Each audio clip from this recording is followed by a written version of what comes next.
Isang mapagpalang umaga po sa ating lahat. Ihanda na po natin ang ating mga sarili upang magpuri at magpasalamat muli sa ating Panginoon. Tayo po ay tumayo. Sa umagang ito, simulan nating ihayag agad sa ating mga sarili at sa Kanya na, Jesus, Ikaw ang sentro ng buhay namin. Wala nang papantay sa iyo. Sige po, tayo umawit sa Panginoon. Sabihin, Jesus, Ikaw ang buhay ko. Sa bawat umagang kay ganda, simulang magpuri sa Kanya. Itaas ang kamay at tumawid na. Sa bawat araw na dumaraan, Panginoon, Ikaw ang dahilan sa lahat ng ligaya at bawat ngiti. Mula sa labi ko nagpupuri. Mula sa labi ko nagpupuri. Jesus, sa buhay ko, Ikaw ang nagbigay ng kulay. Wala sa iyo may papantay. Jesus, sa buhay ko, Ika'y kumilos at kumakay. Wala sa iyo may papantay. Minsan pa, sa bawat umagang kay ganda, simulang magpuri sa Kanya. Itaas ang kamay at tumawid na. Sa bawat araw na dumaraan, Panginoon, Ikaw ang dahilan sa lahat ng ligaya at bawat ngiti. Mula sa labi ko nagpupuri. Mula sa labi ko nagpupuri. Jesus, sa buhay ko, Ikaw ang nagbigay ng kulay. Wala sa iyo may papantay. Jesus, sa buhay ko, Ika'y kumilos at kumakay. Wala sa iyo may papantay. Jesus, sa buhay ko. Jesus, sa buhay ko, Ikaw ang nagbigay ng kulay. Wala sa iyo may papantay. Jesus, sa buhay ko, Ika'y kumilos at kumakay. Wala sa iyo may papantay.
Church, sa umagang ito, patuloy nating ialay ngayon ang lubos na pasasalamat natin sa ating Panginoon pagkat siya'y mabuti, tapat at labis ang pagmamahal sa atin. Lahat tayo dito, alam ko may kanya-kanya tayong dala na kabigatan sa ating puso. Marami tayong mga pagsubok na hinaharap sa buhay natin. Ngunit kapatid, panghawakan natin ito ngayong umaga at awitin natin ng paulit-ulit sa ating mga dalangin habang tayo'y umaawit sa Panginoon na nananatili ang kanyang biyaya at presensya. Ang Diyos ay aktibong kumikilos sa anumang aspeto ng ating mga buhay. Kapatid, lahat ng bagay ay ginagamit niya para sa ikabubuti ng mga taong nagmamahal sa Kanya at tinawag niya ayon sa Kanyang layunin. Tayo ay patuloy na magpasalamat sa ating Panginoon sa lahat ng pagtuturo at pagtutuwid niya sa atin.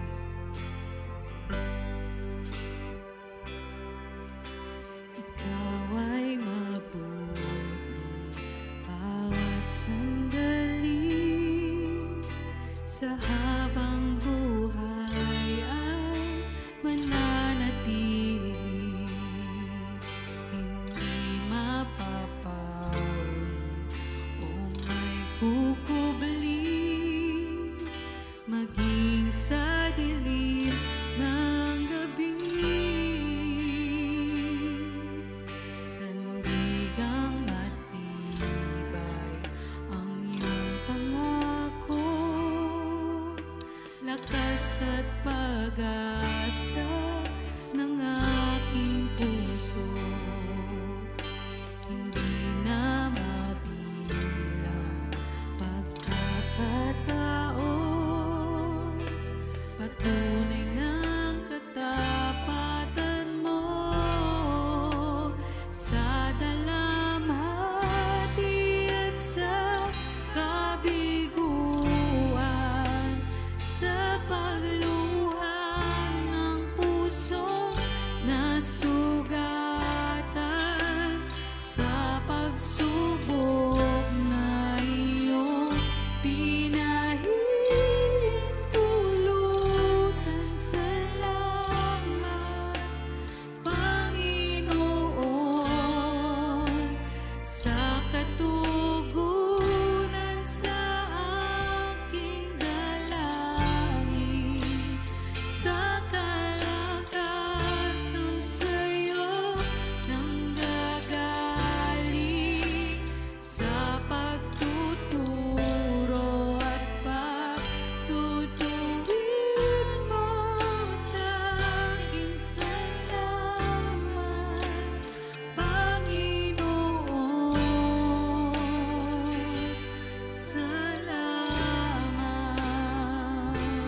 Maraming salamat, Panginoon, dahil ikaw ay mabuti sa aming buhay. Ikaw ay mabuti bawat sandali sa habang buhay ay mananatili, hindi mapapawi o may kukubli, maging sa dilim ng gabi. Sandigang matibay ang iyong pangako, lakas at pag-asa ng aking puso. Hindi na mabilang pagkakataon, patunay ng katapatan mo sa dalamhati at sa kabiguan, sa pagluhan ng pusong nasugatan, sa pagsubok na iyong pinahintulutan. Salamat,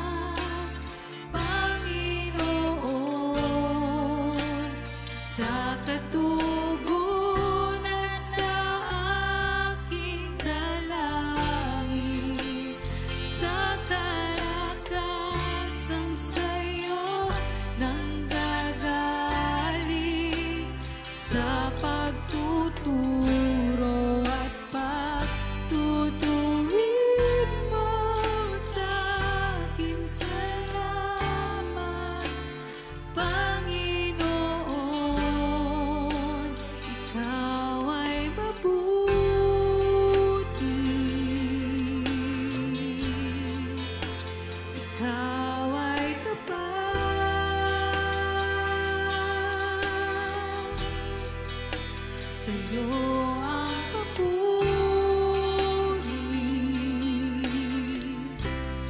at pasasalamat.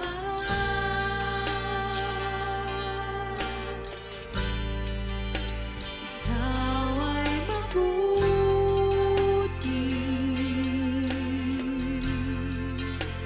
ikaw ay tapat,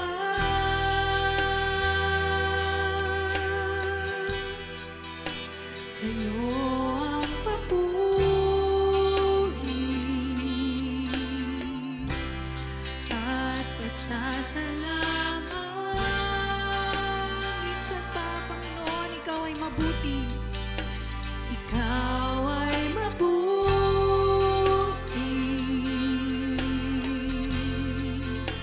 ikaw ay tapat,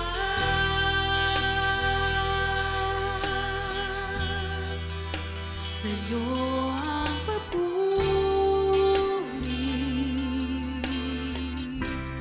at pasasalamat. Ikaw ay mabuti, ikaw ay mabuti,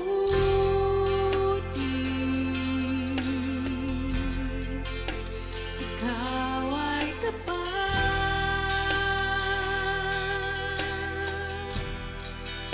sa'yo ang papuri at pasasalamat.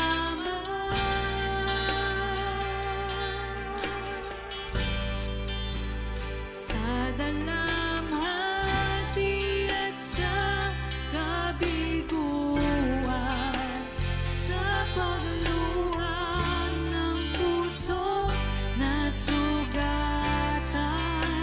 sa pagsubok na iyong pinahintulutan. Salamat, Panginoon, sa katugunan sa aking dalangin, sa kalakasang sa'yo nanggagaling, sa pagtuturo at pagtutuwid mo sa akin. Salamat, Panginoon, salamat.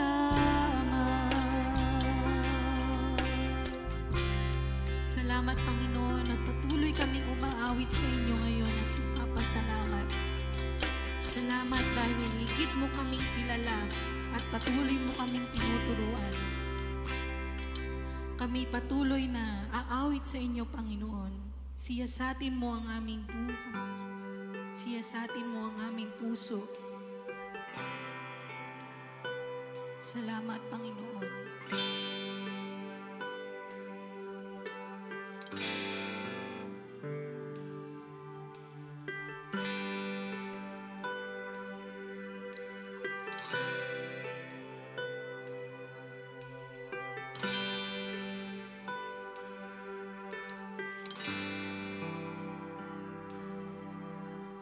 Puso ko iyong sinisiyasat, buhay ko iyong alam, ang lahat kong imo, Yahweh, ay tiyak mong nalalaman.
nagpapasalamat sa ating Panginoon. Siya ang lubos na nakakakilala sa atin. Puso ko iyong sinisiyasa. Buhay ko iyong alam. Ang lahat kong lihim, O Yahweh, ay tiyak mo nalalaman. Ang lahat ng aking ginagawa sa'yo ay hindi lingid. Ang lahat kong lihim, O Yahweh, ay tiyak mo nga nababatid. Salamat, Panginoon, kilala mo ako. Ang lahat ng bagay ay dilingid sa'yo. Salamat, Panginoon, tinutuwid mo ako. Ikaw lang ang may alam ng aking patutunguhan. Salamat sa'yo, Panginoon. Salamat, Panginoon, kilala mo ako.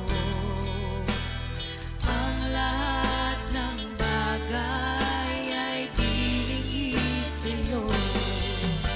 Salamat, Panginoon, tinutuwid mo ako. Ikaw lang ang may alam ng aking patutunguhan. Salamat sa'yo, Panginoon. Panginoon, kami ay patuloy na nagpapasalamat sa inyo. Ihanda mo po ang aming puso, Panginoon, upang makinig sa inyong salita sa umagang ito. Buksan niyo po ang aming isipan, ang aming puso, Lord God.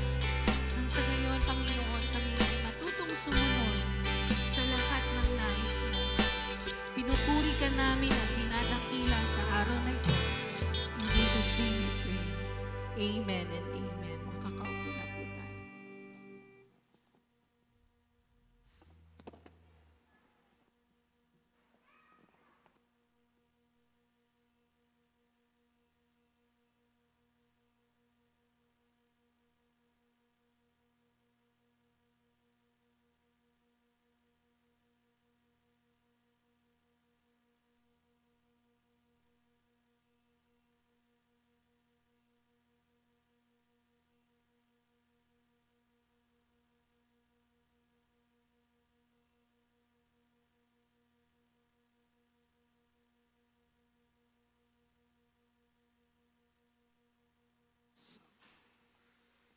Magandang umaga sa lahat.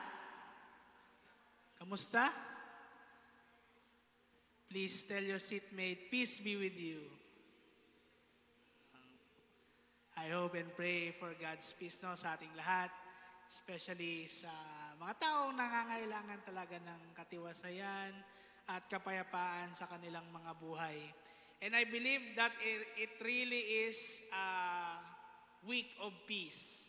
Kasi maraming nakabakasyon ngayong week, especially for the long weekend. Kamusta naman ang bakasyon ninyo, mga kapatid? Or nakabakasyon ba kayo? Tanungin mo yung katabi mo, saan yung gala mo? So, I think we still have Monday na walang pasok, tsaka walang mga klase. And I believe and na-achieve na siguro ng iba yung kapahingahan na kanilang hinahanap. And we are celebrating the last Sunday of August. And I believe na parang ang bilis-bilis lang talaga ng August, no? Parang dumaan lang talaga. And for next week, kakanta na yung dalawang paborito nating singer every Christmas. Isa si Jose Marichan. Sino pa yung isa? Si Mariah Carey. Ano yung kanta niya? All I Want for Christmas is You. So maririnig nyo na yung tanan.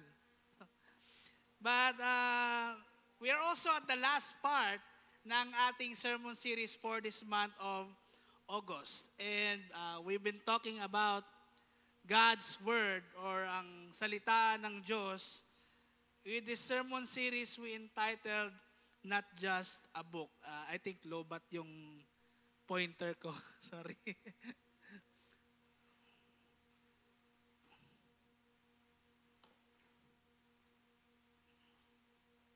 Ayun.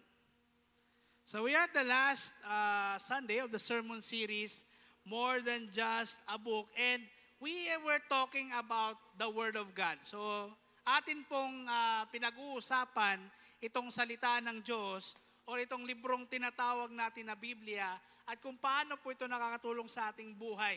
Hindi lamang sa ating spiritual but also sa ating practical life. And so far, atin pong natutunan for the last few Sundays are these things. Next. Ayun. So we've learned that the Word of God is living. For the first Sunday na buhay po ang salita ng Diyos. Ito po'y buhay dahil ito'y nanggagaling sa Panginoon mismo. Secondly, we've learned that God's Word gives life. So nagbibigay ito ng buhay. Why? Because it contains the story of Jesus.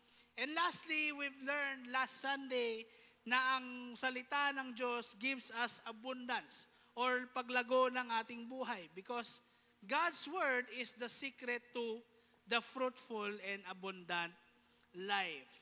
And for this last Sunday, let me bring to you this topic that God's Word equips. When we say equip, ano po ba yung equip? It's the same in the nature na isang sundalo ay maghahanda siya para sa isang gera. So ang gagawin niya is he will put on protective gear. So magsusuot siya ng bulletproof vest, botas, or ano pang kailangan niya. And especially ang kanyang armas na kanyang gagamitin. Anong baril ba yan or anong weapon ang kanyang gagamitin sa digmaan. So that is the nature of this thing we call equip. Paghahanda or pagbabalot ng anong preparation for anything that he has to do. And the foundation for our meditation this morning ay makikita sa 2 Timoteo chapter 3 verses 16 to 17. I'm requesting everyone na tumayo po tayo as we give reverence to God's Word. 2 Timothy chapter 3 verses 16 to 17 tells us that all Scripture is breathed out by God and profitable for teaching, for reproof, for correction, and for training in righteousness, that the man of God may be complete, equipped for every good work. Let us pray. Salamat po, Diyos, sa pagdala sa amin sa lugar na ito, in this place of worship, and bring us together, Lord, to listen to your word. Ikaw po ang magbe-bless sa amin as we listen. May your Holy Spirit, Lord, teach us through your word at magbabago po ang aming pananaw sa buhay and that it will change, Lord, on how we look at life and how we look at ministry. This we pray in Jesus' name. Amen. Pwede na po tayong maupo. Now we are brought in the book of Timothy. And as we know, Timothy has two letters na galing kay Paul. And Paul's letter to Timothy is part of the letters we call the pastoral letters. Okay? So ano po ba yung mga pastoral letters? Ito po ay mga sulat, a personal letter to a particular person that contains information about leading a congregation.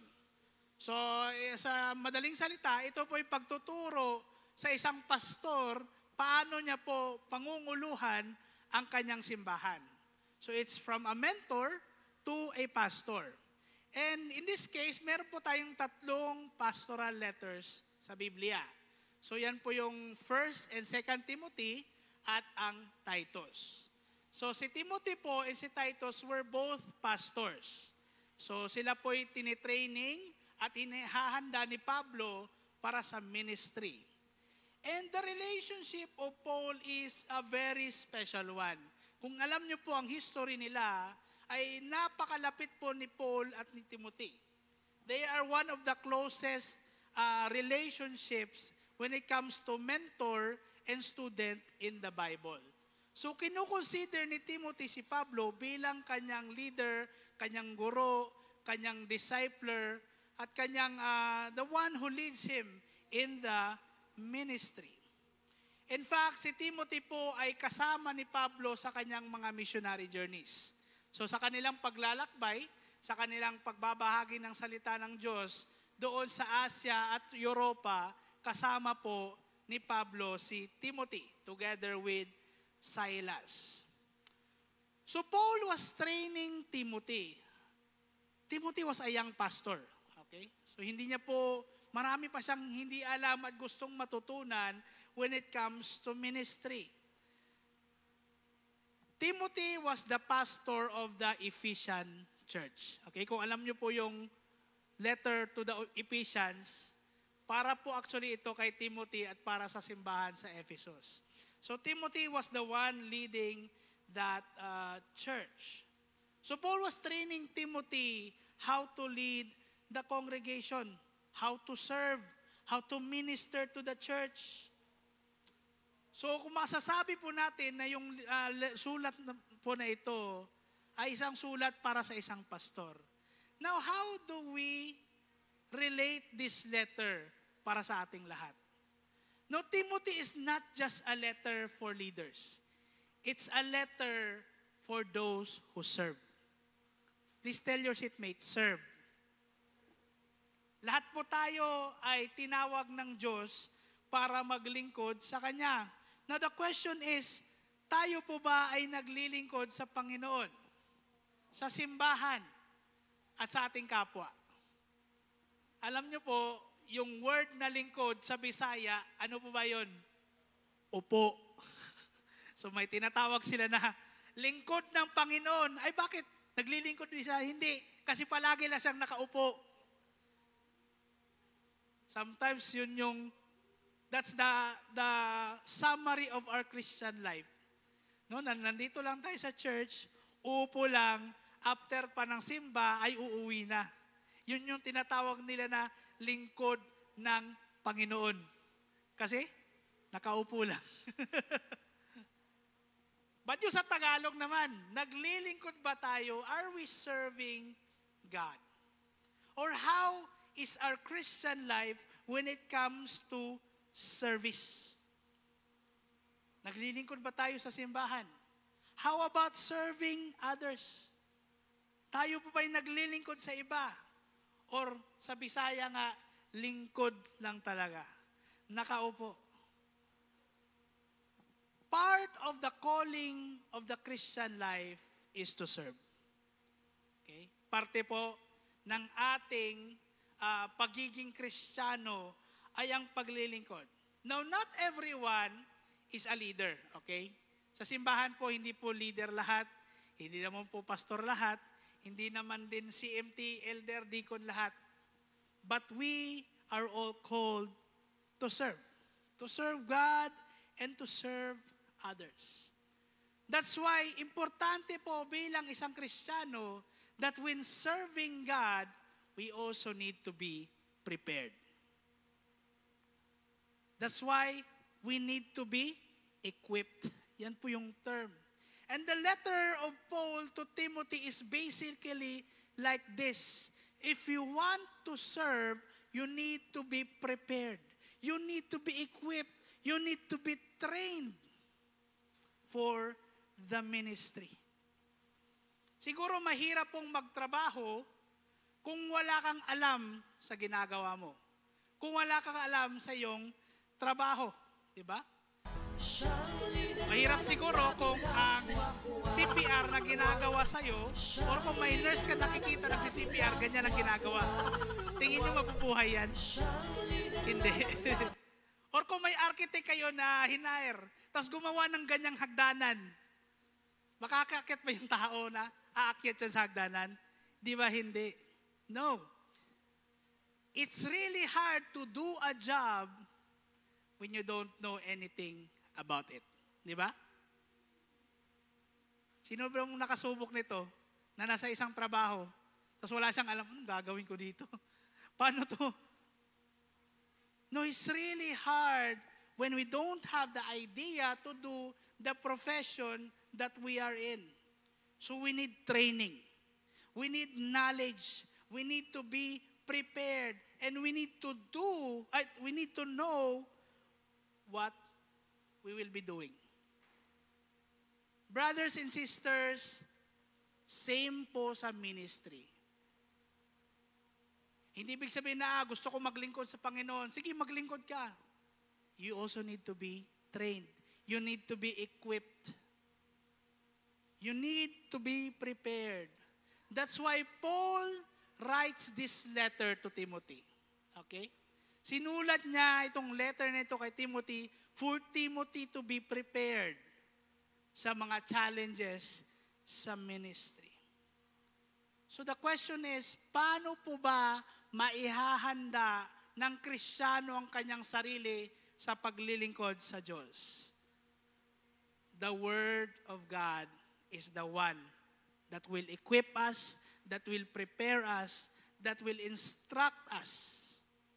Hindi lamang sa pagiging leader, but also in service, in ministry. Now, let's take a look at 2 Timothy chapter 3.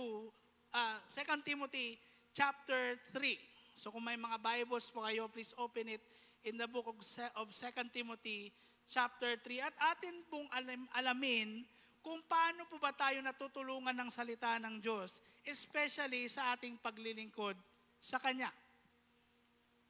So let me share to you 3 points that we will be considering in this message. Number 1, a warning to heed. Secondly, a walk of life to remember. And number 3, a way to follow. So a warning, a walk, and a way. So first, Paul writes Timothy a warning. So chapters 2 and chapters 3. Binalaan po ni Pablo si Timothy. If you don't know, one of the enemies or the worst enemies, pinakakalaban talaga ni Pablo sa kanyang ministry is these people we call the false teachers. Marami pong issue nito sa simbahan nila dati, hindi lamang sa Ephesus, dito yung sa Corinthians, nandito yung sa Galatians, nandun siya sa lahat ng mga simbahan. Paul was warning Timothy about false teachers. Especially chapters 2 and chapters 3. In fact, Paul mentions 4 people in that passage. Number 1 is si Hymenaeus and si Philetus in 2 Timothy chapter 2, verse 17. Ano po bang ginawa nila? May mga mali silang turo. Okay? Secondly, he mentions Jannes and Jambres. So these 2 people were the priests of Pharaoh sa panahon ng Exodus. Ito po yung mga kalaban ni Moses sa panahon sa Exodus. Bilang isang Kristiyano po, we also need to look out for false teachers. Bakit?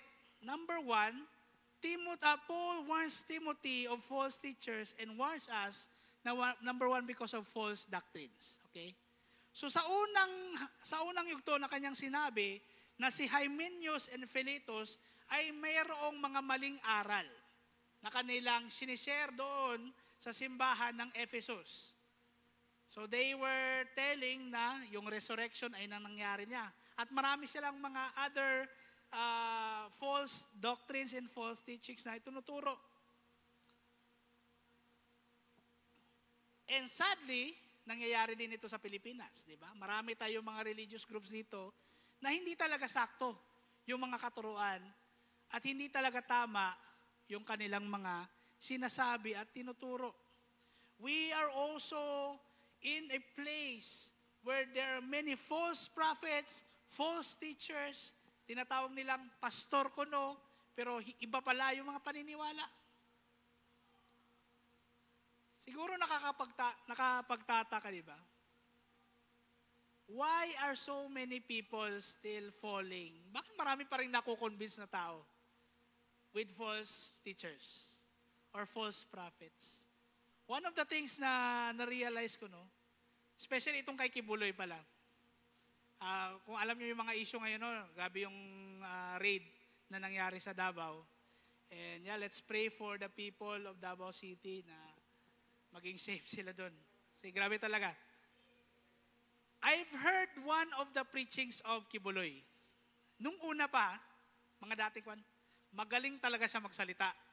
Magaling siya mag-preach. He is a very charismatic person. Kaya marami talagang naniniwala sa kanya.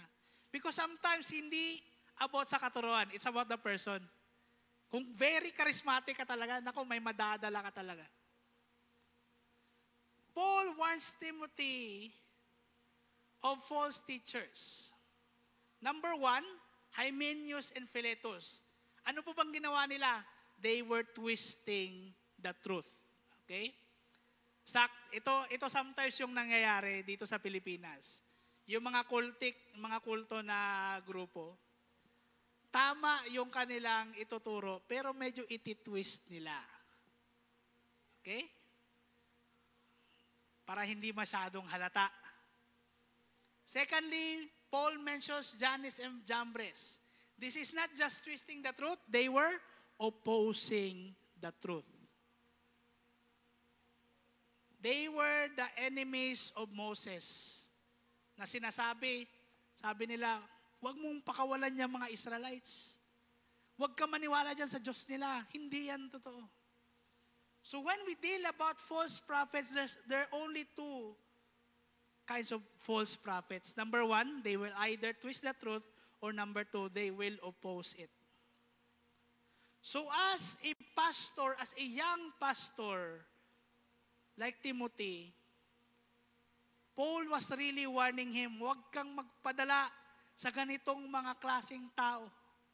Mag-ingat ka bilang isang batang pastor sa simbahan na yan.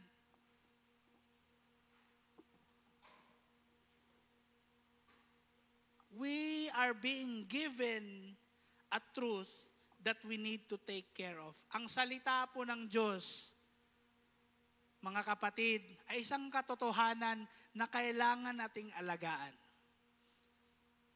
In fact, it's a very big sin to change anything in this book. Okay? It's a very big sin to twist and to oppose the truth of the Bible. Paul was telling Timothy, if you want to serve God, always do it in truth. Kasi sometimes, pwede tayong maglingkod sa Diyos, pero mali-mali naman yung mga paniniwala natin. Mali-mali yung mga katuruan natin. Mali-mali yung mga ini-endorso nating doktrina. But we're still serving God. No. We must serve God and always do it in truth. Secondly, Paul was warning Timothy of false teachers because of their self-centered ministry. Ito po ang brand ng maraming bulaang guro at religious leaders. Their ministry revolves around them. What they need, what they want. Kaya ito pong sometimes, maawa ka rin talaga no, sa mga followers ni Kibuloy. Kasi ginagamit silang shield. Ginagamit silang pananggay. Bakit ayaw mapapakita nitong isa, harapin niya yung kaso niya, ay yung the ones fighting in the front lines ay hindi po siya yung mga tagasunod niya. Maawa ka rin talaga. that these people are being used for the self-interest of their leader. Nakakaawa rin talaga. Paul warns Timothy of the false teachers. Why? Sabi niya, sapagkat ang mga tao'y magiging maibigin sa sarili, maibigin sa salapi, suwail sa magulang, walang utang na loob, at lapastangan sa Diyos. Sila'y may anyo ng pagiging makadiyos. Ano daw?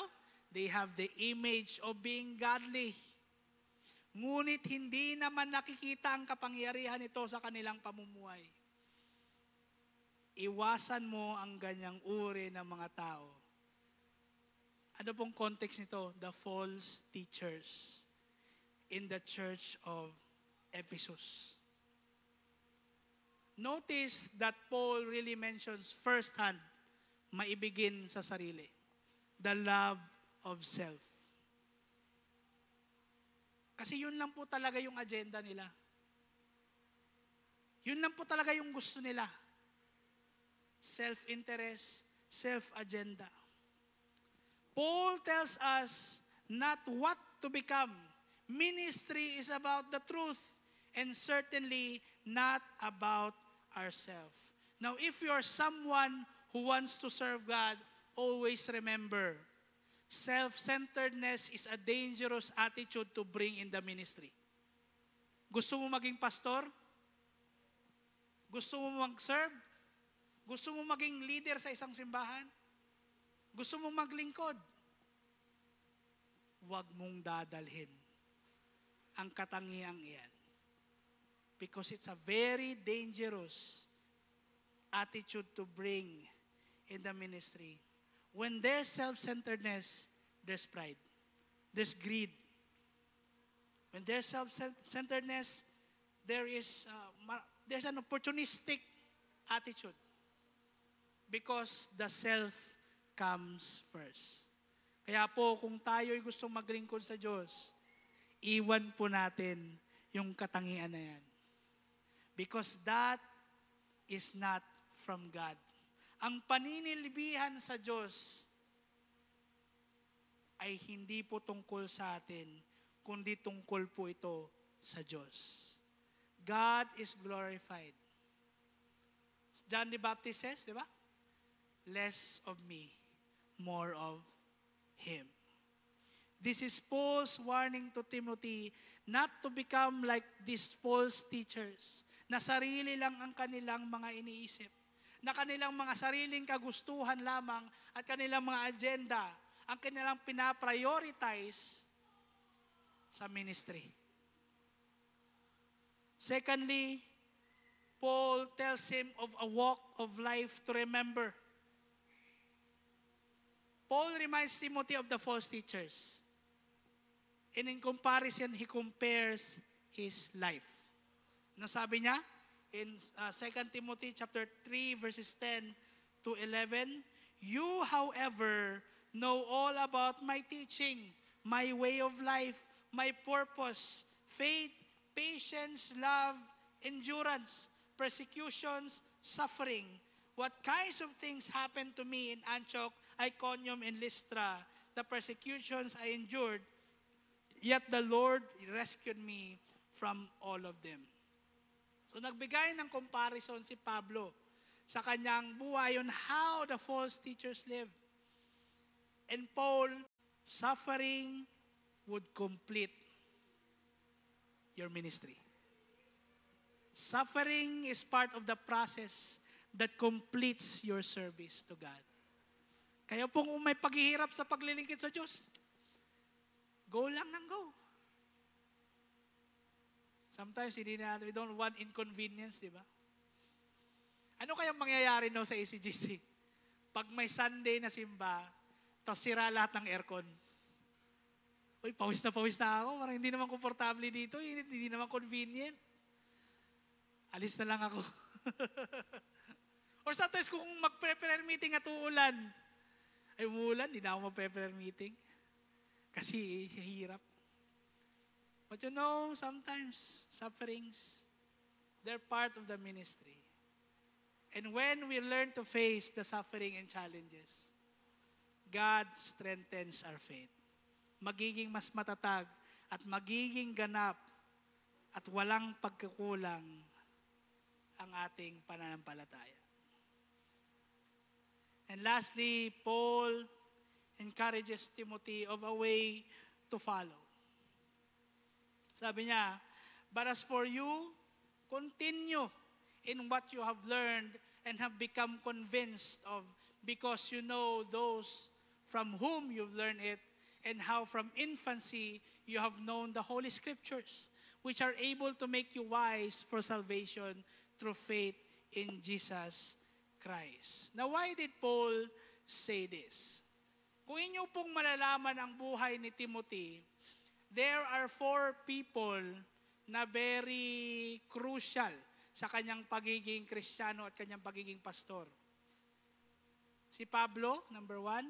Si Silas, na kanilang kinakasama.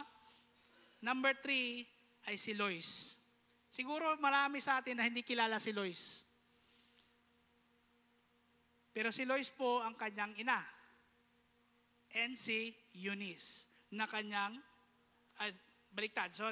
Si Lois ang kanyang lola at si Eunice ang kanyang ina. Why did Paul say, from infancy you have known the Holy Scriptures, which are able to make you wise? Dahil po, simula ng pagkabata pa lang ni Timothy, ay tinuruan na siya ng kanyang lola at kanyang ina sa kanyang pagiging Kristiyano, which led him to serve God full-time in the ministry. Importante po ang mga tao na nasa paligid natin, especially in the Christian community. There are 2 things that Paul brings to mind in here, and that is teaching and discipleship. Ito po ang 2 bagay na humulma kay Timothy bilang isang pastor. The teaching of the Word of God and the discipleship of the people who led him in his Christian life. But you know, this is really the command of Jesus. Ito po talaga actually ang command ni Jesus sa atin before siya sumalangit at before siya bumalik sa Ama. Ano sabi niya? Go and make disciples and teach them. Instruct them. Make disciples and teach. These are the 2 things that was really effectively molded Timothy into what he became as a young pastor. Now, first thing, yung mga tao po na sa paligid natin, importante po na maging malapit tayo sa mga taong tutulong sa paglago ng ating espiritual na buhay at lakad sa Diyos. In fact, marami po sa atin ang nandito ngayon dahil merong taong nagdala sa atin dito, di ba? Merong taong nag-encourage sa atin. Merong taong nagturo sa atin at nagpakilala sa atin kay Jesus. We are equipped through people who help, taught, and discipled us spiritually. Kaya importante po yung mga tao na binibigay ni Lord sa atin, na nagtuturo sa atin. Na nagbibigay sa atin ng isang ehemplo kung paano mamuhay bilang isang Kristiyano. Secondly, sabi ni Pablo, and lastly, all Scripture is God-breathed and is useful for teaching, rebuking, correcting, and training in righteousness, so that the servant of God may be thoroughly equipped for every good work. So Paul was telling us, it's through people, and secondly, it's through God's Word, that a Christian will be thoroughly equipped in the ministry. Atin po yung consider ang sinabi ni Pablo. Sabi niya, The man of God is, he immerses himself in teaching. Importante po na magbasa tayo ng Biblia. Sometimes nga, namimiss natin, di ba? Hindi natin nabubuksan yung Biblia natin. Hindi natin nababasa yung salita ng Diyos. But if we want to serve God, if we want to continue having a healthy relationship with God, kailangan po nating basahin yung salita ng Diyos. Secondly, the man of God is receptive to rebuke. Ano ba bang rebuke? Sometimes kasi mali yung ginagawa natin. So let's be open for rebuke and open for correction. Ito yung sometimes mahirap, di ba? Parang mahirap tumanggap ng masakit na correction. Mahirap tumanggap ng pagtatama sa'yo. Kasi nga sabi natin, di ba? The ministry is not about us. And self-centeredness is a very dangerous attitude to bring in the ministry. At kung allergic po tayo sa rebuke at correction, what does that mean? Sarili. Sarili yung priority. The man of God, to be thoroughly equipped, has to be receptive to rebuke and open for correction. Kasi wala na pong perfecto sa atin, di ba? We are all students of God and are in the journey of learning, especially sa ating buhay bilang Kristiyano. And lastly, the man of God, to be thoroughly equipped, has to dedicate in training himself.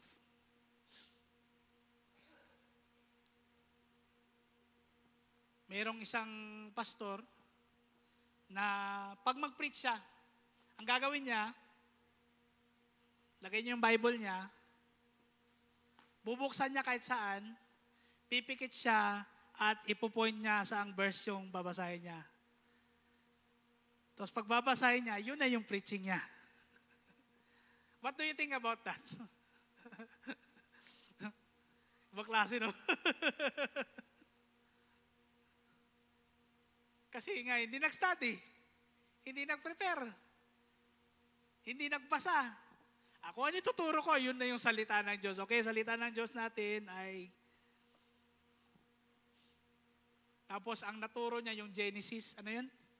Abraham was circumcised when he was 75 years old. Yun pa yung tinuro. But you know, if we want to really serve God, these are the things we need to do. Immerse yourself in teaching. Ako po, pag gumagawa po ako ng preaching, start na yan ng Thursday hanggang Sabado. Sa 3 araw po yan na pagbabasa, pagsusulat, at pagpapractice. Kasi nga, the Word of God is a very important and very, kailangan mong carefully pagstudihan yan. Hindi pwedeng basta-basta mo na lang. Kaya magbasa ka ng libro, magbasa ka ng salita ng Diyos, i-prepare mo. Try ko kaya yung sunod na yun, tuturo-turo. Ano kayo mangyayari? God's Word perfectly teaches, perfectly rebukes, and perfectly corrects and trains a Christian for service. This is our main instructional to be thoroughly equipped for service to God. Wala na pong iba. As Paul tells us through the life of Timothy, always immerse yourself in training. Always improve yourself sa iyong paninilbihan at paglilingkod sa Diyos. True Christian ministry and leadership is Bible-based, is based on the Word of God. It's not self-centered, but it is Christ-centered. His agenda is God's glory in ministry. Kaya pong salita ng Diyos, kung gusto po natin maglingkod sa Diyos, basahin po natin. Nandito po ang lahat ng mga instructions on how to serve Him. Let us pray. Father in heaven, salamat po sa iyong salita. Thank you, Lord, for this word that you have given to us, especially for this instruction, Lord, that all we need to know is in your word. You have taught us how to serve you, how to glorify you. Salamat po sa buhay ni Pablo at ni Timothy na naging isang ehemplo, God, ng paglilingkod sa iyo. To always prioritize your glory. To always be centered around you. Lord, may ECGC be a church that serves. Not only serves, but serves in truth. Serves, Lord, with Jesus at the center. And serves according to your word. Salamat po, Diyos, sa iyong kabutihan. In Jesus' name, amen. Maraming salamat.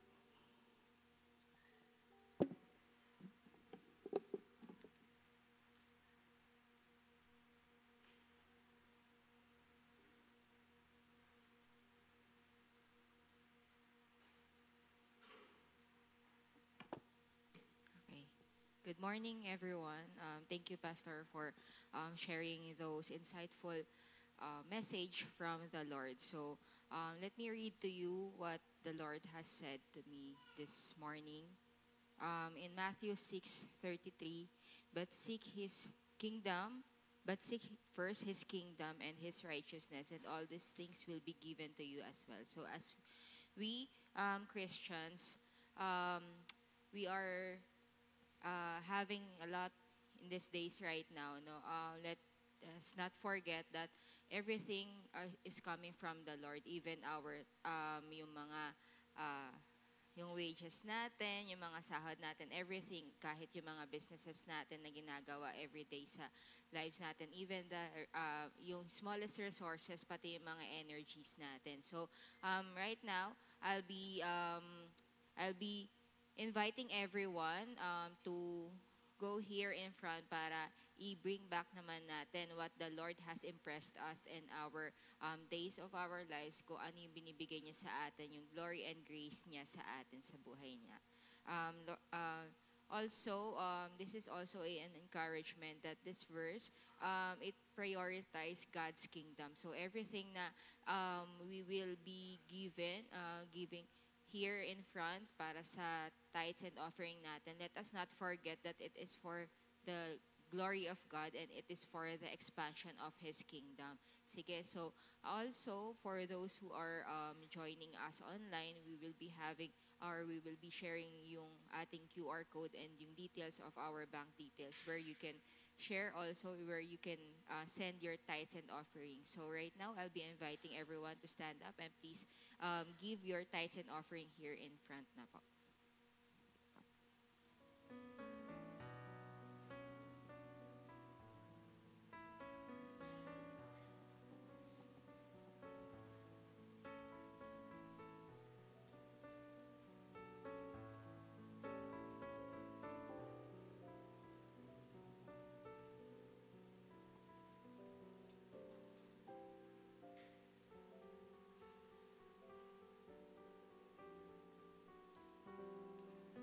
So everyone, let's bow our heads and let us pray.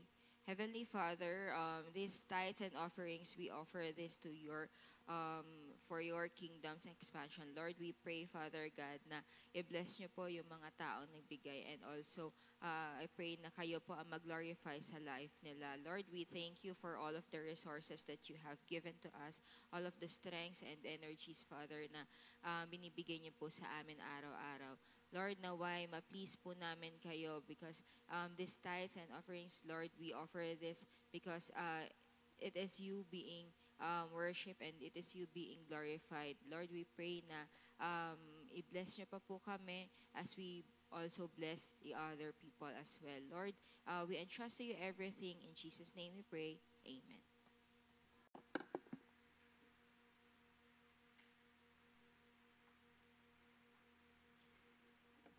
Once again, good morning sa lahat. Please tell your seatmate, I love you with the love of the Lord. Kapitan nyo ng with the love of the Lord, baka. Parang iba yung I love you. Pero we thank God, no, for this wonderful day na kanyang binigay sa atin. And I hope na tayo healthy, especially po sa mga alarm ng sakit ngayong mga linggo. So careful po tayo sa ating paglabas, sa ating pakihalubilo sa mga crowds. And next Sunday po is our first Sunday. So communion service po natin as well as our family Sunday. So kayo po ini-invite pa rin namin na magdala ng something na pang lunch para po ating pagsalusaluhan dito pagkatapos ng ating panambahan next Sunday, September 1. Okay. September 1, right? Ang Sunday ngayong first Sunday of September. So we also have small group. Magkakaroon po tayo ng small group niyan after the service. And for the church po, kami po nila Pastora Che will be out of town this week for a seminar, and kina Pastora Che papuntang Zamboanga. So meron pa rin po tayong prayer meeting since sila Pastora Sam nandito po. So prayer meetings po natin every Wednesday, 6:30 p.m. dito po sa ating simbahan. Meron po bang mga first timer dito?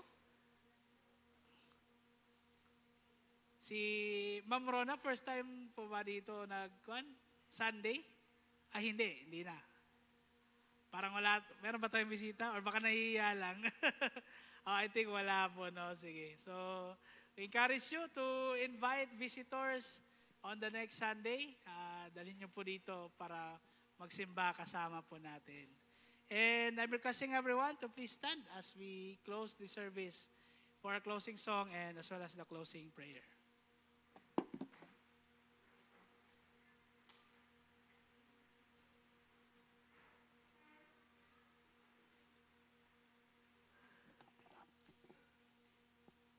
Praise God, hallelujah. Salamat sa Panginoon. Through His Word, we can focus on everything. No? May direction ang mga buhay natin dahil sa Kanyang mga salita. Let's continue to praise God. Praise Him through singing our hymn of response, song of response this morning. We'll sing Jesus is the center.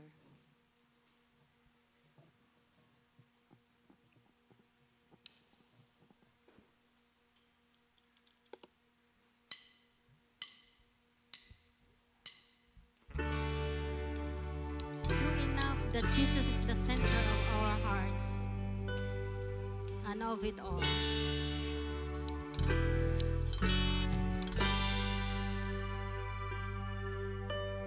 Jesus at the center of it all.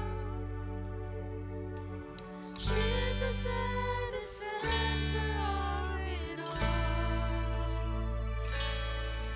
From beginning to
it's all about you. From my heart to the heavens, Jesus be the center. It's all about you. Yes, it's all about you. From my heart to the heavens, Jesus be the center. It's all about you. Yes, it's all about you. Yes, Let's pray. Lord, we thank you, Lord,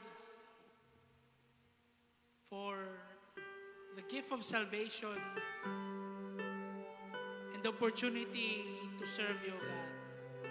As the song says, may our church be centered around you, Jesus. May our ministry be all about you. May our life, Lord, be centered in you. Yes, Jesus, you are the center. You are the one that we live for. The one that deserves all the glory. ACGC, depart from this place with God's grace. Baunin nyo ang kapangyarihan ng Diyos. Ang guidance ng Espiritu Santo. Pagmamahal ni Jesus sa atin. Na atin ding ibabahagi sa ating kapwa. May God's blessings be your constant companion. His presence be with you wherever you go. And on the day that He calls us home, may we be found a faithful servant to God. Bless us, O Lord, as we depart from this place. We pray for those brothers and sisters of ours na wala po dito. Samahan niyo po sila. Be with them, O God, wherever they are. In their travels, even going home. And may we meet again, O God, safe and sound, full of your joy. Bless us today, O God. May you bring healing to those who are sick. Give comfort to those in distress, in sadness. May you turn their suffering to joy. And Lord, we pray that we will leave this place full of your blessing with the reminder, Lord, that we are called to serve you. We are called to serve you, God. May the love of God, the fellowship of the Holy Spirit, and the transforming power of Jesus Christ be upon us all. This we pray in Jesus' name. Amen and amen. God bless us all. Happy Sunday and happy vacation sa ating lahat.